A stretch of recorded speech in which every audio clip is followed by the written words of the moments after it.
Hello, my name is Rachel Quinn, and I am honored to be selected as a guest speaker at this year's National Cardiology Technologist Conference, presenting Understanding Culture Competence in Healthcare and the Cultural Competence Continuum. The topics I will be discussing are the roles of culture in healthcare, changing demographics and health disparity, understanding cultural competence, and the cultural competence continuum. First and foremost, what is culture?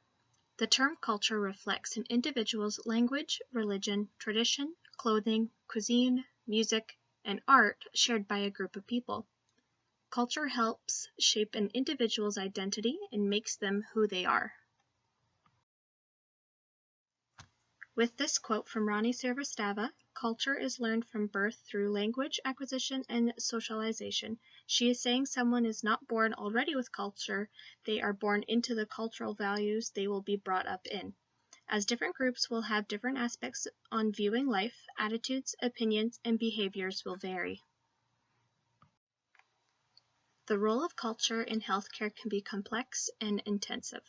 It can shape an individual's mindset of health, illness, and death, their beliefs about how a disease is developed, and how they believe the illness should be treated.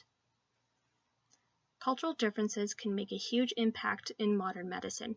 Inadequate results could take place if there is a disconnection between a patient and healthcare provider who may share different values and beliefs. Culture in healthcare will be an ongoing motive as cultural demographics change. To further investigate the role of culture in healthcare, one needs to understand the meaning of cultural competence and the cultural competence continuum.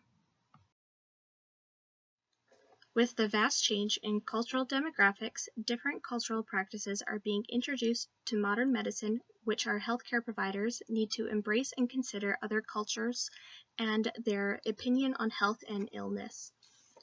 Canada is known to be a very diverse, multicultural country, which leads to a large influx of immigrants being accepted into Canada each year.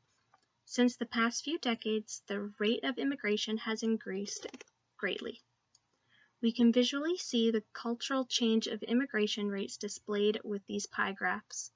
In the research Rani Srivastava gathered, it was calculated that 90% of Canadian immigrants came from Europe and 3% came from Asia before 1961.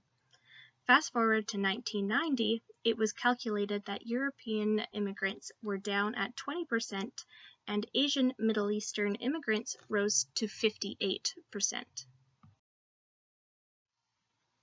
Health disparity refers to a particular sort of inequality directed towards minorities that receive lower quality care from their providers. Rani Srivastava quotes, "Health disparities should be understood as social, political, and cultural inequities rather than cultural traits." In a nutshell, health disparity is a type of health difference closely linked with social, economic, and environmental prejudices. This graph provides a visual example of health disparity and shows the difference on the cultural effects on certain illnesses. You can see that Black African Americans are more likely to develop a heart disease than the other cultures referenced, and Asian Pacific Islanders are the least likely to have a heart disease or diabetes.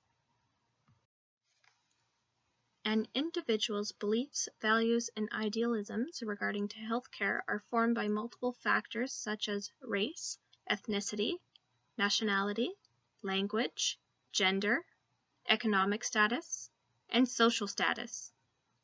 Cultural competence can accompany many definitions, but is typically explained as the ability of health providers to accept and incorporate these elements in a health environment. The importance of cultural competence is that it allows opportunities to establish good relationships between patients and their providers. Without it, providers would not be capable of understanding people with other cultures, which would result in misjudgments that would affect the quality of care. For a health provider to respect cultural competence, they would need to practice 5 principles. 1. Value cultural diversity. 2. Manage cultural self-assessment. 3. Maintain the dynamics of cultural difference. 4. Achieve and institutionalize cultural knowledge. 5. Adapt to cultural diversity as they provide care. Now, how can you as a health provider achieve these principles? There are many ways to implement cultural competence into your care, which would include offering interpreter services, hire minority staff members, provide training to improve cultural knowledge and skills, practice with traditional healers, include family and community members in decision making, and seek out clinics in geographic areas that can be accessible for specific populations. Our final topic will be familiarize us on what is the cultural competence continuum and its stages. Rani Srivastava describes that the cultural competence continuum presents possible ways to respond to cultural differences, and the steps outline developmental tasks that reflect growth toward a goal of cultural proficiency. The first stage is cultural destructiveness. Cultural destructiveness is on the most negative end of the continuum, which invokes behaviors, practices, and organizational groups that fixate on the dominance of one culture while degrading and brutalizing different cultures. Next is cultural incapacity. This stage is a reference to when healthcare providers are not able to aid patients that do not share the same culture as them. Providers of the majority culture expect the minority cultures to grow accustomed and comply with the care they give and do not consider others' beliefs. Typically, health providers are conscious of their actions but choose to ignore the need to change their ways for minority groups. Third describes cultural blindness. Cultural blindness exists when different cultures are declined equal treatment to those who belong in minority cultural groups. Providers have the inability to recognize how certain issues are considered from different cultures, which can hinder the quality of care of an individual with different beliefs. An example of cultural blindness that Rani Srivastava explains that in a hospital environment in North America, health providers would typically give cold water to patients along with their medications, when many other cultures would avoid cold liquids and food while they are sick. The health provider may mean no harm by doing this. However, it may be wrong to assume that this would be best for every patient of any culture. Fourth is cultural pre-competence.